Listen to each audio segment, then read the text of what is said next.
Jaya Radha Madhava Kunja Bihari.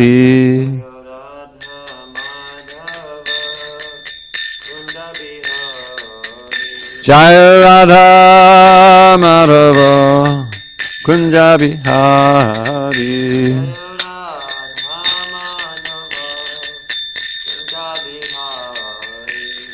Gopijana Vallabha Girivaradhari.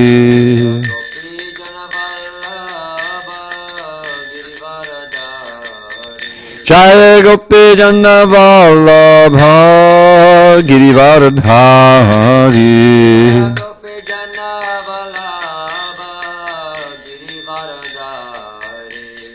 Yashodanandana Braja Jana Ranjana. Yashodanandana Braja Jana Ranjana. Yamuna Tira Vanachari. Yamuna Tira Vanachari. Jaya Radha Madhava Kunja Bihari.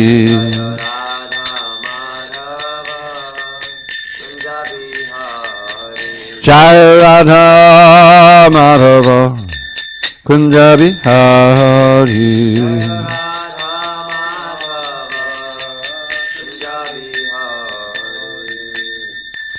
Jaya Mr. Paramahamsa, Bhadavajikacharya Ashtotar to Sri Srimad Divine Grace. Srila A.C. Bhaktivedanta Swami Prabhupada ki Jai. ISKCON BBT founder Acharya Srila Prabhupada ki Jai.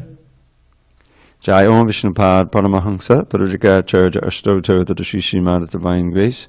Srila Bhakti Siddhanta Saraswati Thakur ki Jai. Ananda Koti Vaishnavindra ki Jai. Namacharya Srila Haridas Thakur ki Jai. Grantharaj Srimad Bhagavatam ki Jai. Samaveda Bhaktivinoda ki Jai. All glories to the assembled devotees.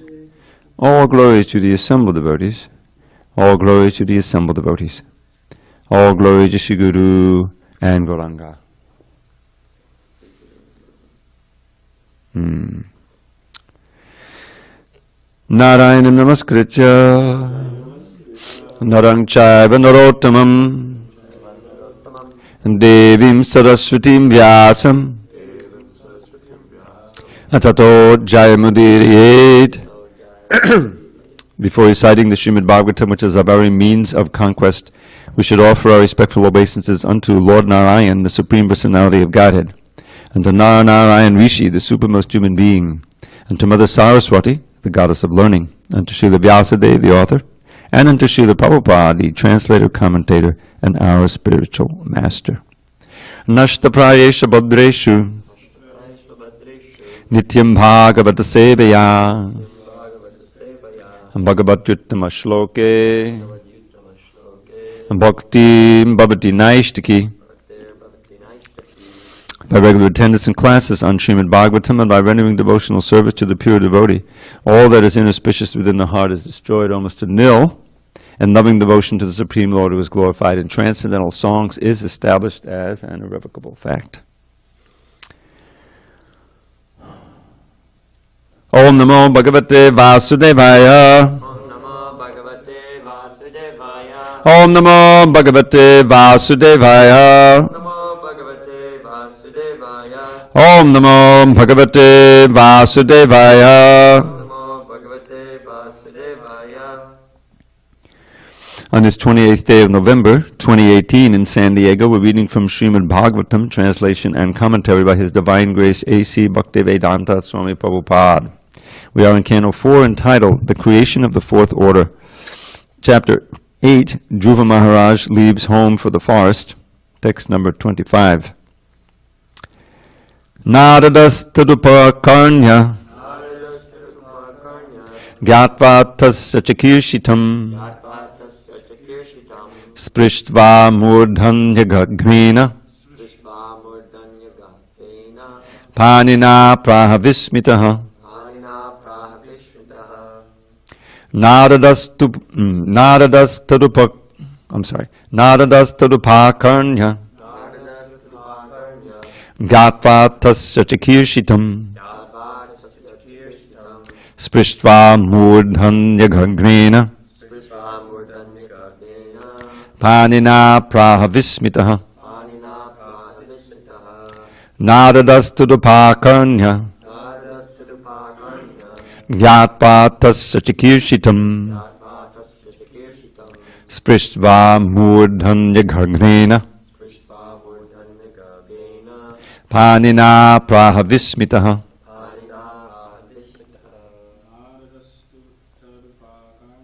Naradastadupakarnya Gatva tasya chakirshitam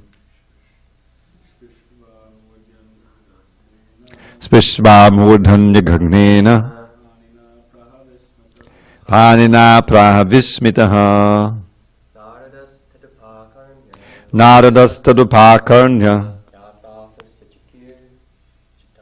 Gatva tasya chakirshitam Sprishtva murdhanya ghagnena Pasanvismitaha Naradastadupakarnya Gatva tasya chakirshitam Sprishtva murdhanya ghagnena Panina prahavismitaha Naradastadupakarnya Gatva tasya chakirshitam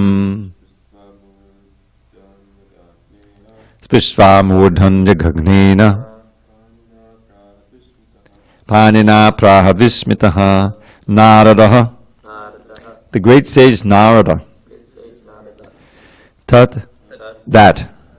Upakarnya, overhearing. Gatva, and knowing. Tasya, his. Dhruva Maharaj's. Chikirshitam, activities. Sprishtva, by touching. Murdhani, on the head. Aghagnena, which can drive away all sinful activities. Panina, by the hand. Praha, said. Vismitaha, being surprised. Translation.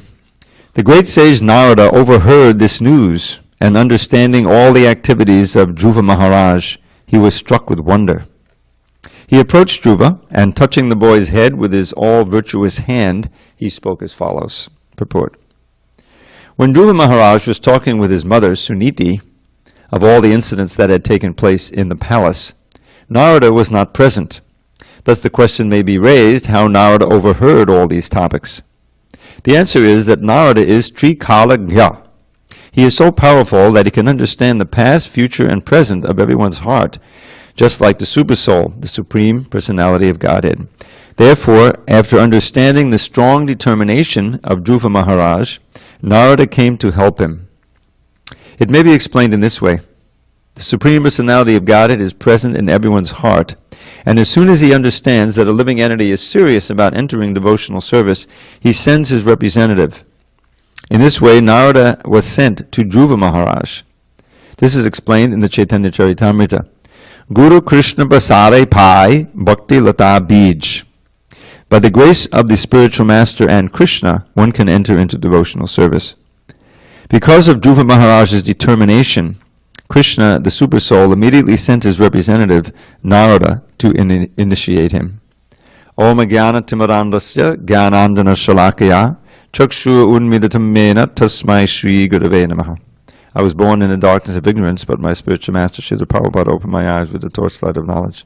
I offer my humble obeisances unto him and all members of Sri Parampara.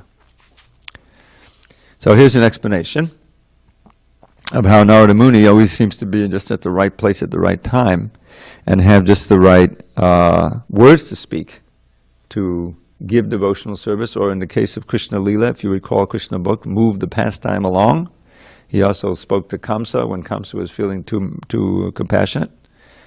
When Vasudeva, of course, the 10th canto begins with the marriage ceremony of Devaki and Vasudeva. They just married, and her brother, actually cousin, was driving the chariot to the new home. All huge dowry, so many maidservants, a big procession, very joyous.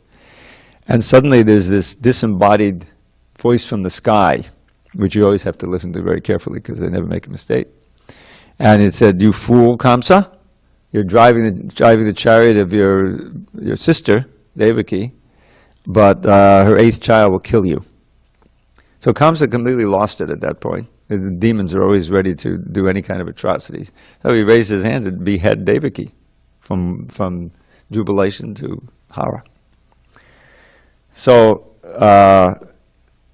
then, yeah, as you well know, Vasudeva was able to pacify him, and so that in promise to give any children that he had to him for disposal, so to speak.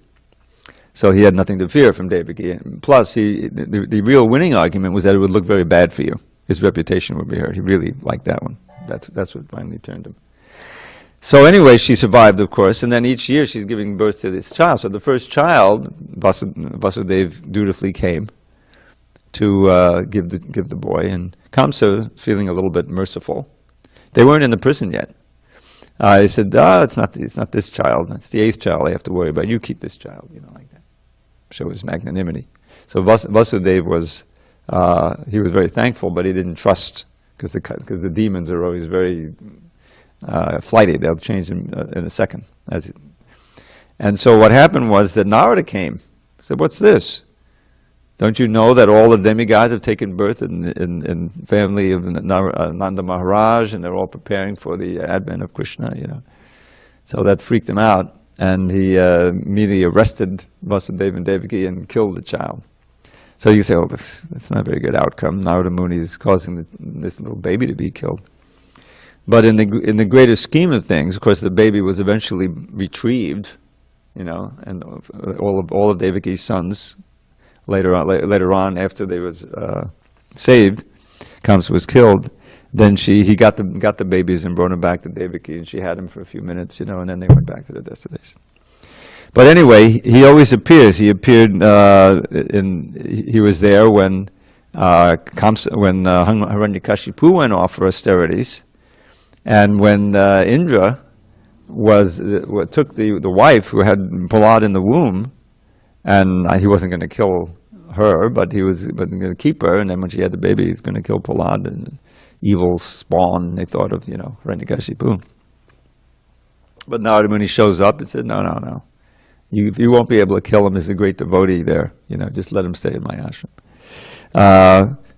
And of course, he comes to in the beginning of the Bhagavatam, when Vyasadeva is in great confusion. He's feeling distress, because he's written all of these literatures. He wrote the Mahabharata, he wrote all the other Puranas, the Upanishads, the Vedanta Sutra, and still he's unsatisfied. What's wrong? He suspected the problem himself, but Narada Muni came down and said, do you think that the mind and body are a very good object of realization, my Prabhu? He's chastising his disciple, And then his instructions there to Vyasadeva resulted in the writing of the Srimad Bhagavatam. So, and then also famously he appeared in the forest for the hunter. You remember Mrigari? Everyone can say that say Mrigari. Yeah, not Mrigrari. He's been known as Mrigrari and Narada Muni and all these mispronunciations of kind of. Mrigari means the enemy, Ari, of the animals. Mrigari. So he preached to the Mrigari, and he turned him into a great devotee. So Narada Muni is known for that. He's Trikalagya. He knows what's happening everywhere, and he sees an opportunity to plant the seed of bhakti. That's what this purport is about. And really, it's we can relate to it, because each one of us had some impetus to search out spiritual life. We're not just completely immersed in the material activities of this world. If we were, we wouldn't be Hare Krishnas. Wouldn't be, serious about Bhagavad Gita, about chanting and everything else. But somehow or other, we had that dissatisfaction with ordinary material life, and we're searching And Krishna sees some sincerity there, and he sends somebody to, he sends the guru. In this case, it's oftentimes a book distributor. And in his hand, he's got the words of the Paramahansa Guru, Srila Prabhupada. And we should never forget that when we're reading Prabhupada's books, we're associating with Prabhupada in the most important way, and that is hearing from him. And the attitude with which we hear and read, it makes all the difference. This word shushusho is so important. This receptive, this submissive all reception or ardent hearing, taking the words in and really understanding they're the absolute truth, and I want to live these words, I want to remember them, I want to repeat them, I want to live them. That's this shushusho attitude. So that's Krishna's grace, sending the spiritual master in a way that we can perceive him now, and that we can actually benefit. The Prabhupada, this great, I was reading some of the letters Prabhupada wrote yesterday. Yesterday I was reading some of the letters from 1969. And such these long letters. There were such few devotees then, and these are from some of his leaders. There's a letter to Brahmananda, a very long letter. Prabhupada's laying out all kinds of practical things he needs to do, this and that. He's leading the press. A letter to Jadharani about the paintings. A letter to some obscure devotee that I don't even know, but he's caring for the your ever well wisher. Writing. And in this way, Krishna is expressing his mercy through Prabhupada, and the language, the English language. All of this was present for so many hundreds of years, thousands of years, Sanskrit language, Bengali language, no one knew anything about it. And certainly in the United States, maybe a little bit in Europe, guys who studied Sanskrit, but it was very esoteric. It was just mixed up with all the other Hindu things that we thought we may have known about, But, so Srila Prabhupada, as following his guru's order, preaching in English, he understood, Bhaktisiddhanta understood the English language was the gateway to all the other languages, really. And that's what, Prabhupada was able to do. When he got some money, he started printing books. And that is precisely what's being mentioned here, that Krishna sees the sincerity, and then he makes the guru available, or the representative of the guru.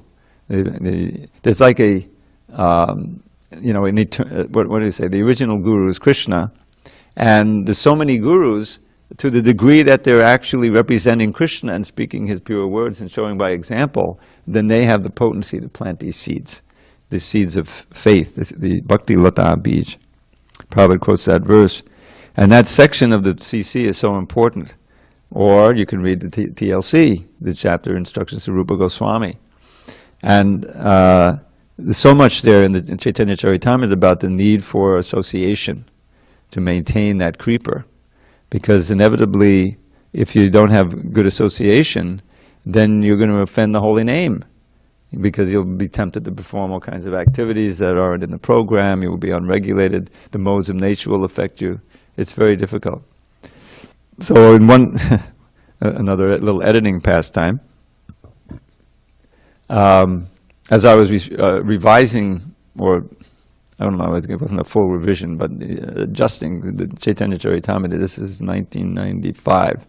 I'm living down the block here on Grand Avenue.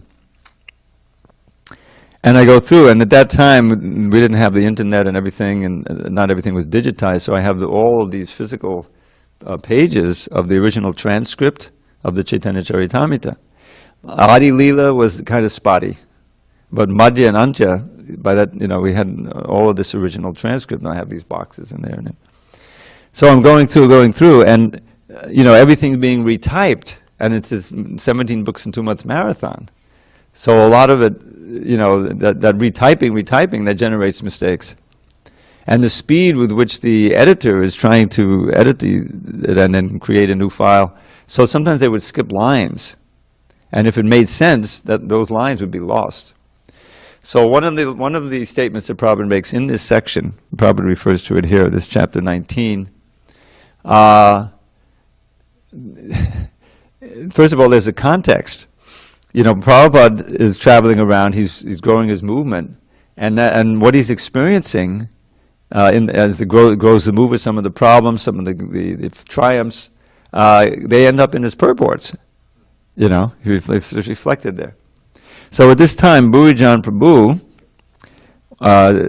he was in Hong Kong, I think. And he was all alone with his wife, and they were trying to preach, and it was difficult, you know. So there was some influence at that time of one disciple of Srila Prabhupada who then kind of broke off and started his own thing in Hawaii. I won't get into details about it. But he had one follower who was a sannyasi, and he was traveling to the Far East, and he visited Bhuijan. And there was a little bit of a pull in Bhuijan toward this, I wouldn't say it was a rogue group yet, but it was kind of, in other words, he was getting a little estranged from ISKCON. So what I understand is Prabhupada actually visited him there. He went to the Far East and he visited Bhuijan Prabhu and he saw some of the problems. So then in that context he writes this purport about the need for association, good association. So here in this purport we find, I forget the exact verse, I can give it to you, but it's right in this section, around 19.151 or shortly thereafter. It says, even if one thinks there are no pure devotees in the Hare Krishna society, then this is how we had it for 20 years. It was printed. If one thinks that there's no pure devotees in the Hare Krishna society, then one can keep direct company with the spiritual master. And if there's any doubt, you can consult with the spiritual master. So what you get there is that, well, somehow you can travel with Prabhupada or visit him and take shelter in that way. That's what you think. But what Prabhupada actually said, which was lost for 20 years, was that that you have to put an even in the front. Even if you think, even if one thinks that there are no pure devotees in the ISKCON society, still one should stick to the society. That line had been lost. I don't think it was intentional. Maybe it was, but anyway, it was lost. And if there is some doubt, one can keep company with the spiritual master like that. Huh? Maybe we could have saved some of Maybe, yeah, all those 20 years, yeah. So that was restored in 1995. And to this day, devotees not knowing exactly how that was done, they think, oh, they put it in there. The BBT put it in there at the behest of trying to keep people, loyal to ISKCON. Recently a devotee wrote me, I sent him a copy of the original transcript. I said, now do you think it was a good idea to put that in there? Prabhupada said it, actually. Yeah, actually, now I understand. There's so many mistakes said. So, Narada Muni is, of course, one of the Mahajans. And he, as Prabhupada says, Trikala Gya. I mean, he knows all three times, past, present, and future. Now, nobody can be, no living entity, individual living entity, can be as omniscient as Krishna. That's said in many places. It says like the super soul, but not exactly like the super soul. He depends on the super soul.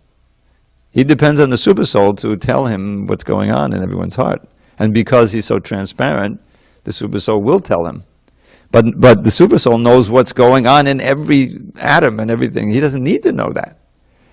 What he needs to know, what he wants to know, is where there's a very good candidate for pure devotional service, and there he can go and speak exactly appropriately and plant the seed. So that's the distinction. And Prabhupada is very plain. The very first purport in the whole Bhagavatam, where to the verse Janma yasya yaton vyadata tadascha shesva bhigya swarat. Abhigya means full of knowledge, and swarat means independent. Krishna doesn't depend on anyone for knowledge. He gives knowledge, So the living entity, whether he's a Paramahamsa or whatever, Narada Muni, cannot be independent. But because he's such a pure devotee, the super soul will tell him so many things that ordinary people don't. Yeah, therefore he can sometimes read minds and understand, the exact proper words to speak like Narada Muni. Prabhupada had that power too. So many devotees, they come and they're sitting in the class, they have so many questions and doubts, and they say, wow, Prabhupada was speaking exactly to me. He just cleared that doubt that I had. That phenomenon happened a lot. So Dhruva Maharaj has a special quality in his name. He's a personification of determination against seemingly very high odds. Here's your little child. He's going out into the forest, He's trying to get a kingdom greater than his great-grandfather, Brahma. The whole thing seems impossible. But because he got the mercy of Narada Muni, therefore, and he was so determined to follow this practically impossible process that he told him. You know, when you start to read about it, I said, whoa, this is not something for the Kali Yuga, that's for sure. But the essence of it was chanting the holy name, Om Namo Bhagavate Vasudevaya, worshiping the Lord within his heart and also externally. There's a rudimentary deity worship, I think is explained here. And the acceptance of this austerity program, you know, which is just out of this world, you know. But he did everything very determined because he was determined to get that kingdom. And at the end, he didn't care about the kingdom because he was able to get the direct darshan of Vishnu. So this verse is so important. We can this verse Prabhupada quoted the Brahmanda Brahmate Kom Bhagyavan Jeev Guru Krishna Basare Pe Bhakti Lata Bij. This is the beginning of the instructions to Rupa Goswami. Prabhupada cites one line of it here. So everybody's wandering. Brahmanda Brahmate Kom Brahmite. Brahmite means to wander. Brahmanda means the universe. You know the derivation? Why does Brahmanda? Yeah, the egg of Brahma. You know, each universe has one Brahma in it. And there's a little space, and then there's these coverings of earth, water, fire, air, ether, each 10 times bigger than the last. So when you add all those coverings up, there's a little open space in the middle, relatively speaking. So it's like an egg. And there's water in there. There's also a liquid. So, Brahmande Brahmate Kon Bhagyavanji, the fortunate soul, we're all wandering throughout the universe, but the fortunate soul who's wandering, by the grace or mercy of both the Guru and Krishna, gets this seed of bhakti. Now what is that seed? The seed of the creeper of bhakti, planted in the heart. So Prabhupada explains in that section, what is that seed? In one place he says very distinctly, that seed are the instructions that you receive from the guru, from the gurus really. You have instructing gurus and you have Itiksha gurus. Now, as well, that seed has to be accompanied by faith, some faith in the Shastra, because, I mean, distributing millions of these books, and people may open a little bit, you know, put it on the shelf. So the faith and the receptivity to the message is also a great gift. You know, and that comes from associating with great devotees, hearing the holy name like that. The holy name is part of that seed. Now, and what's the watering process? So the seed is planted, then what do we do? Shravan Kirtan Jal, basically, hearing and chanting. So you hear the instructions, you repeat them, you hear the holy name, you repeat them, you know, and all the while you're receptive to Bhagavatam and all of the literatures as vibrated by other devotees, especially the pure devotee. So that's the water that grows the seed, and we have to become gardeners. The gardeners. We have a little garden there in our heart, and for years we've been growing seeds. There's always seeds of desire: karma bij, jnana bij, mukti bij, and all different varieties of material desires. This planting of desire seeds is universal in the material world, especially amongst human beings. There's all of this, you know, advertising, trying to get you to buy something. They try to get you to want something. They're trying to plant a desire seed. I have a perfectly good car, so how are they going to sell you a new car? By trying to make you dissatisfied with your car, you know. That's why they keep adding these little things, you know. Like I have this car, it's perfectly adequate to me, and I'm not in the market, but I'm very conscious of how difficult it is to back up, because I don't have one of those little cameras. They came later, you know, in the dash, so you could just... So I've got the mirrors here, the 3 mirrors, try to look... I don't have the kind of visibility I had on previous cars, you know. So, if I wasn't chanting Hare Krishna, I mentioned, well, this car is just 13 years old, you know, and I'm in the market, you know, and you're in the market for a new car. And they try to capture you in all different ways, you know. So that becomes, for most of the people, the content of their aspirations. This is why there's so much anxiety now. One of the reasons, because people know so much, you know. You're a perfectly fine-looking person. You know, you have an average body. You know, but because the standard is now, you know, pushed in your face so much, you become dissatisfied, and you try to change it artificially and all kinds of things. You know, and the main thing is you're dissatisfied. And whatever you have, this crazy thing with the phones. I mean, it really needs a new generation of iPhones every year. Every so often, you know, the iOS is another thing, the software. So I've got this iPad, I've had it now for 4 or 5 years. And perfectly satisfied with, you know, the iOS and the apps that I have. I don't need a lot more apps. I've got all kinds of things to read. You know, I've got all kinds of Shastra on here. I've got my little Tambura machine, GCal, you know, a handful of apps, and they work. And I know that if I upgrade the iOS, some of the apps that I had from years ago is going to stop working. You know, I know that. It hasn't happened before when I had the iPod. I still have the iPod, but that's all I had at one point. So, but they want, you know, they download it on you. They download the iOS. It's not installed yet. I said, now would you like to do it? That's why sometimes you see me, I'm hitting the thing. It means that they say, one of the choices is install now, which means everything becomes dysfunctional, you know. And then one is install tonight while you're sleeping. And then there's one button that says later. And then remind me later. So I have to be sure to push the right button. Otherwise it'll automatically install. You can't go down. Once you go up, you can't go down. I've already had experience with it. And then I carefully take it off. I've done it 20, 30 times already. Then I take it, it's like almost 2 gigabytes for a software. And so they keep downloading it, you know, forcing it on you. And I look at the features, none of them I want. I don't need a whole lot of, like, you know, animated emojis. You know, come on. So this is materialistic life, full of all kinds of things that you have that may or may not be very satisfying to you, and other people trying to sell things to you, making you dissatisfied. So you go through life dissatisfied. Who was it? Was that like Dharma gave class yesterday?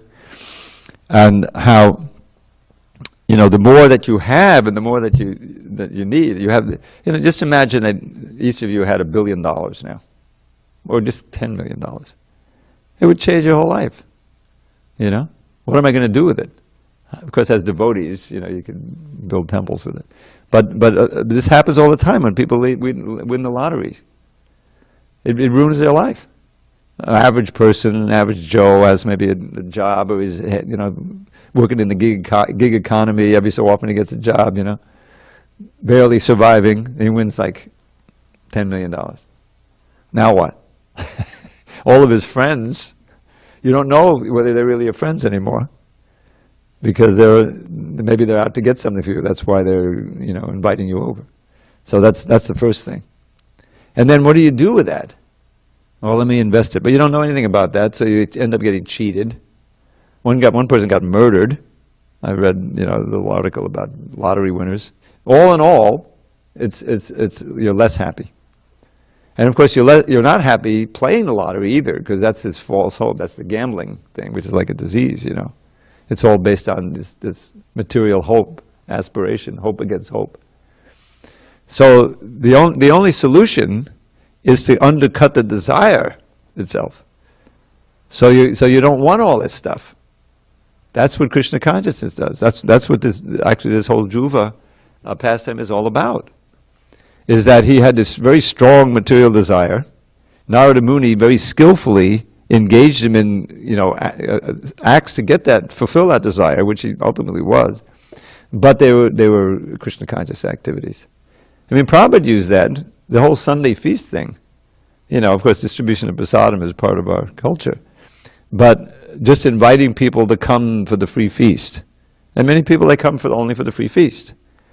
But if there's there's kirtan going on, and there's a lot of bhakti and, you know, skill that went into the prasadam, then the prasadam is out of this world, and you get exposed to the chanting, you get association, you get a book, you know. And even if you just come back, you know, you have so many things distracting you, but yeah, that was a nice feast. I really remember that. Let me go back to that Hare Krishna temple.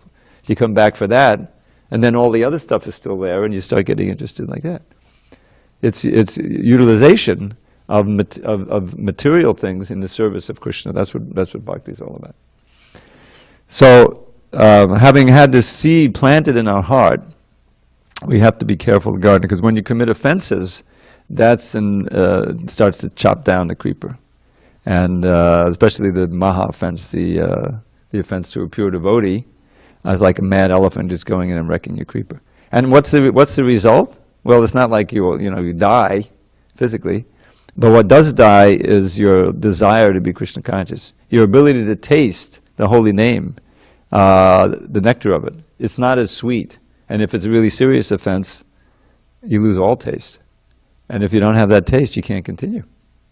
That attraction to Krishna, Krishna Katha, Krishna's service, Krishna's devotees, everything related to Krishna, is blessing of Krishna. And if you offend his devotees, he withdraws that blessing. I've seen it. And it's hopeless. You can't stay in the association of devotees. So be very careful of that, and tend the garden very carefully. And that's why regulation is so good. Regulation. Because if you're, even if you're spontaneously not getting up and wanting to go, if you know you have to go and you do go, then you're in the holy name is there, the deities are there, all of this, spiritual energy is there, and you're infused with that, and it becomes purifying, you become stronger. So that when there is some test, and believe me, getting sick is a test. You become unregulated, you can't chant as well, and it's a test. So tests will come, and if we practice carefully and keep our wits about us and read the Bhagavatam, we can pass the tests. All right, I'm going to read this nice translation. The great sage Narada overheard this news, and understanding all the activities of Dhruva Maharaj, he was struck with wonder. So the news was that he had left home. That's the big thing. He left his father's house. And all that had happened before, and Narada understood also. So Narada was struck with wonder, 5-year-old boy with that kind of determination. He approached Dhruva and touched the boy's head with his all-virtuous hand. He spoke as follows. Now this touching of the head with the hand comes up again in Dhruva pastime at the end, when he gets, not at the end, but when he gets the darshan of Vishnu, he gets the touch of the head and he can offer the prayers. Same thing happens with Prahlad. I think Nrsingadev, he touched him on the head and suddenly he could offer all these prayers. Otherwise, they say, how can I offer prayers? Because his first prayer was, who am I to offer prayers? I'm just 5 years old. But then he offers these beautiful prayers. So that's another blessing of Krishna. He gives you what is that verse we've been trying to memorize? Adi Leela, chapter 14, text 1. I forget. Kaschana Smrite. We really need to know this one. There it is. Katanchana Smrite Yasmin. Katanchana Smrite Yasmin. Dushkadam Sukadam Bhavet. Vismrite Vipaditam Syat. Sri Chaitanyam Namamitam. Things that are very difficult to do become easy to execute if one somehow or other simply remembers Lord Chaitanya. But if one does not remember him, even easy things become very difficult. To this Lord Chaitanya I offer my respectful obeisances. This is a famous verse. A lot of Sankirtan devotees know this verse. It's very difficult, but if you pray to Lord Chaitanya, you get the power. So let's work on it. Adi Leela, chapter 14, text number 1. Okay, any questions or comments? Zachary.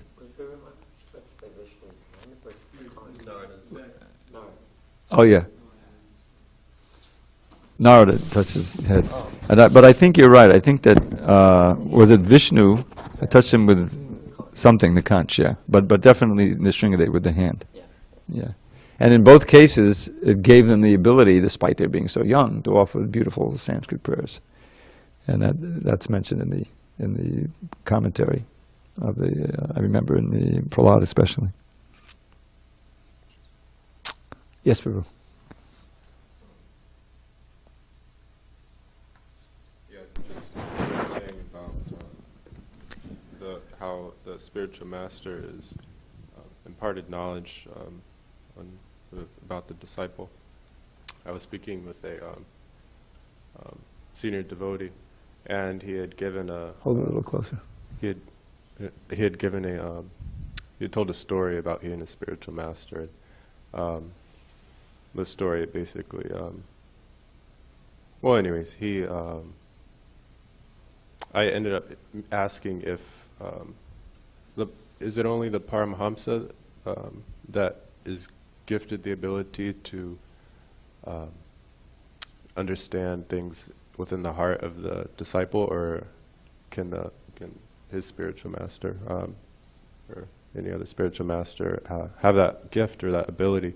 And he was saying that, well, Krishna, he, just like you were saying, Krishna gives one the intelligence or the knowledge about their disciple, what they need to know in order to deliver their disciple. Anyways, but It's a question of degree, in a sense. yeah. You know, the real Paramahamsas are completely in tune, you know, totally 100% in tune with the Super Soul. Yeah. And so they can know in more detail or more cogently what's going on. Yeah. And of course, Prabhupada had that in a greater degree. But even there's little funny instances that he just knew about. Like I was reading last night with Dravida Prabhu. He was taking initiation from Prabhupada, and he was really attracted to the name Madan Mohan. And he kept thinking to himself, "Oh, I really hope Prabhupada gives me the name Madan Mohan."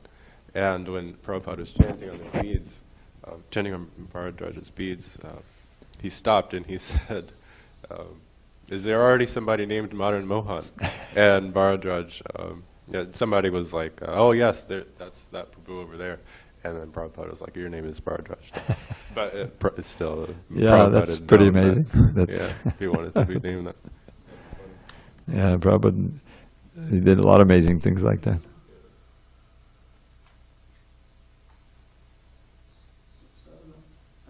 Said Dravida Prabhu, but you mentioned how Narada Muni, his physical appearance, him having like light hair. Was that you mentioned in that? I didn't say that, Oh, but I think that there's some description like that surprising. I know when it came out that Kapila had blonde hair, that was unusual. But there it is in the paintings, and it's there in the shop. Prabhupada said it. But I forget. I really don't. Yeah, It wasn't definitely wasn't me. Not recently. Or maybe it was Ryan. Yeah. Yeah, he's not depicted that way in the paintings. So in the paintings, he has brown hair. yeah, we have to. Prabhupada was always consulted, you know. So if that detail was important, he would have mentioned it. There's one painting of Narada Muni. It looks red, but maybe it's like a very light brown. The one where he's holding his feet and he's like dancing in space. We can investigate that. Here it says, in the sky appears Narada Muni as white as a conch, shining like the moon, a jasmine. Shining like the moon, a jasmine, and a lightning bolt. He's decorated with matted locks of reddish hair. It's in handbooks, Pancharadra Pradeep. Okay. Sadhita Worship, Bhagavatam, Canto 11. Oh, you see, it's in Canto 11. But it didn't come up in Canto 11 for some reason, though. That same thing didn't come up in. But you're referencing Canto 11. What's Canto 11? It's just here where it says where that came up the last. Is this saying? Oh. Anyway, we can. Yeah, there it is. Oh, okay. It's just in the purport somewhere. Whitish. It's whitish, like and then reddish. Oh no, this is a translation. This is. Anyway, we can investigate that. Yeah. The complexion is whitish, but their hair is the question. Very important question. Okay, all glories to Srila Prabhupada. Haribol.